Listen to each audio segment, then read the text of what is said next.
Well, it's up in the air again. For how long? Probably about 2 months. I don't know. You know how I am. I go in and fix one thing, find about 4 other things I want to fix while I'm in there, and restore everything I see, right?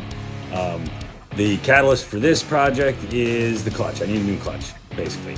But that's not all we're going to do, of course. In true Captain Douche fashion, we would be sort of detailing everything around that system, right? So probably going to get some upgraded mounts for the transmission. Definitely going to do some rust restoration and protective coating on the underbody, sort of in the drivetrain tunnel, while the transmission's out and the whole drive shaft is out and everything. Also planning to install a clutch master cylinder brace. Probably going to replace the OEM flywheel with an Exetti lightweight flywheel. And I'm considering maybe getting a short throw shifter. For sure, upgrade all the shifter bushings.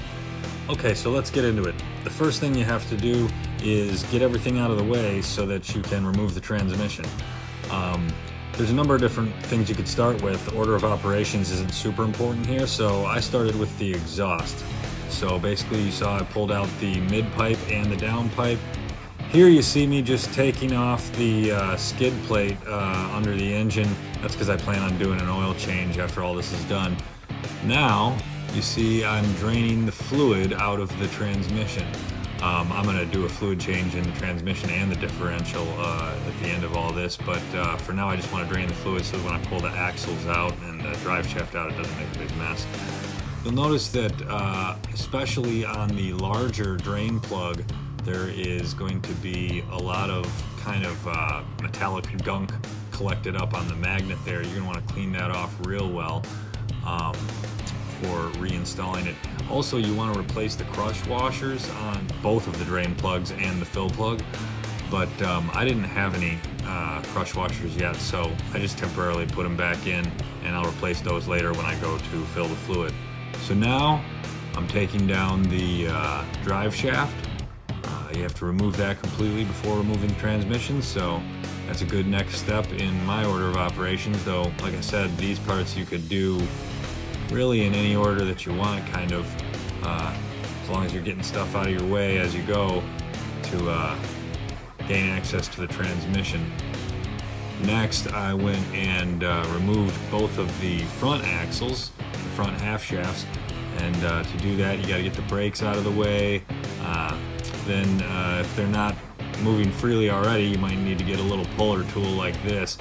Actually, on the driver's side, which isn't shown here because it's the exact same operation, I had to use the torch and the puller because it was really seized up in there. You can just get a pry bar or a crowbar to pop that C-clip out on the inside of the CV shaft there.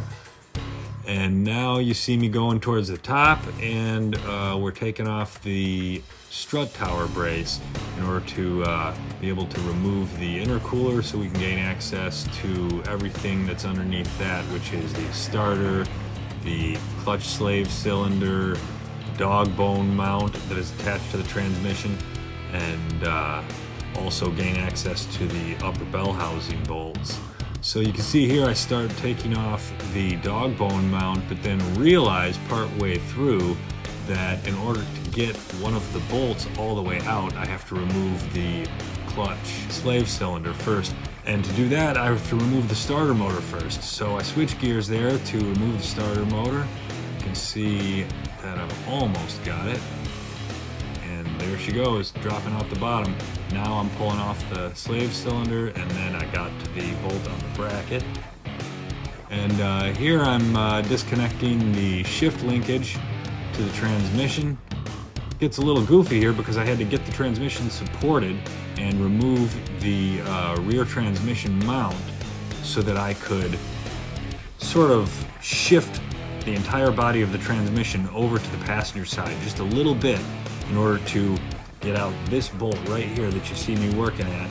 Yep, and once I was able to pry that out of the way with it safely supported, I could get the bolt all the way out, which allowed me to remove all the shift linkage. And now, boys and girls, ladies and gentlemen, that is a transmission that is ready to be pulled.